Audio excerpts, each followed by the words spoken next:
Sorry. नहीं नहीं, अच्छा लग रहा है। हाँ, मैं बहुत क्यूट लग रही हूँ। Excuse me gentle lady, excuse me, दरअसल आप गलत दिशा में जा रही हैं। मुझसे टकराने से पहले आप उस दिशा में जा रही थी और अभी आप मेरे साथ चल पड़ी। गलत मैं नहीं, गलत तुम जा रहे हो। तुम उस दिशा में जा रहे थे, तुम इस दिशा में क्या कर रहे हो? हा? शक्ल से तो तुम शरीफ नजर आते हो, इरादा क्या है तुम्हारा? शर्म नहीं आती तुम्हें? मुझसे गलती हो गई। हाँ, सर फिरा कहीं का। हाँ, आ रही हूँ। देखा देखा, मैं ना कहती थी। तुम एक बार कह दो तुम चाहते क्या हो? हाँ? जिस दिशा में मैं जा रही हूँ उस दिशा में तुम क्यों जा रहे हो? अरे मेरी माँ, मेरी बहन, आप ही मुझे बताइए मैं किस दिशा में जाऊँ? जिस दिशा में तुम पहले जा रहे थे उस दिशा में जाइए ना। हाँ ठीक है, तो मैं वही जाता हूँ। छेड़खानी कर। ओके ठीक है। इतने ही है मेरे पास। बहुत कम है। तुझे जाना अमेरिका, इतनी दूरी और इतनी छोटी तिजोरी। बेहतर है तुम मुझे दे दे। बाबूजी के कोर्ट का कल फैसला भी है और वकील को जुबान दी है मैंने। नहीं तो तू जबान की बोली लगा के वकील को पैसा इकट्ठा करने के लिए बोलना, और मैं ये पैसा नहीं दूंगा। तू ये पैसा कोर्ट कचहरी में नहीं लगा रहा है, तू ये कुएं में फेंक रहा है। तू समझ नहीं रहा बात को। गलत बोल रहा है तू। शिक्षक देश का भविष्य बनाता है, उसका वर्तमान देश नहीं बिगाड़ सकता। मुझे यकीन है ये केस हम ही लोग जीतेंगे, और जैसे ही कोर्ट हमारी नुकसान भरपाई करेगा मैं तेरी पाई पाई चुका दूंगा। 35,000 हो गए, पता है तुझे? Are you understanding? I am grateful to you. अरे तकलीफ मैं उठाऊं, पैसा मैं इकट्ठा करूं, ग्रेट तू हो गया? अरे ग्रेटफुल बोल रहा हूँ। अरे तू ग्रेट हुआ, मैं कौन हुआ? फूल।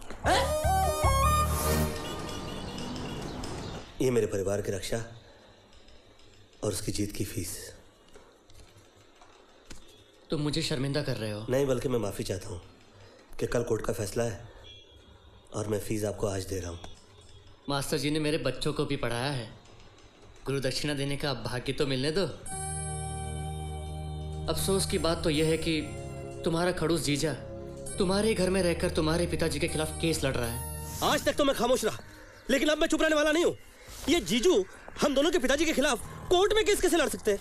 नहीं, अपने ससुर के खिलाफ लड़ने को इनको शर्म नहीं आती? मैं क्या करूं, वो मेरी सुनते थोड़ी हैं। 40 साल बाबूजी ने स्कूल के अंदर पढ़ाया लिखाया, कितनी इज्जत है उनके समाज में। न पेंशन, न ग्रेजुटी, और न्याय के लिए संघर्ष, और ऊपर से तुम भी अपनों को साथ नहीं दे रही हो। कल कोर्ट में फैसले का दिन है। जीजू चाहे तो केस छोड़ सकते हैं, समझा देना उनको। अरे दीपक, आपने तो मुझे भीष्म पितामह बना दिया बाबूजी। वो कैसे? दरअसल जीत मैं आप ही की चाहता हूँ, लेकिन लड़ना स्कूल की तरफ से पड़ रहा है। प्रोफेशनल एथिक्स जिसकी शिक्षा मैंने आप ही से पाई थी, ये कैसे भूल सकता हूँ? और ये भी कैसे भूल सकता हूँ कि 20 साल पहले जब इस स्कूल को लीगल एडवाइजर की जरूरत थी तो इस पोस्ट के लिए आप ही ने मुझे चुना था। और अपनी बेटी के लिए भी। मुझे तुमसे कोई शिकायत नहीं है विनायक, तुम अपना फर्ज निभाओ, मैं अपना फर्ज निभा रहा हूँ। तो बाबूजी दीपक को भी समझाइए ना इस बात। ना समझे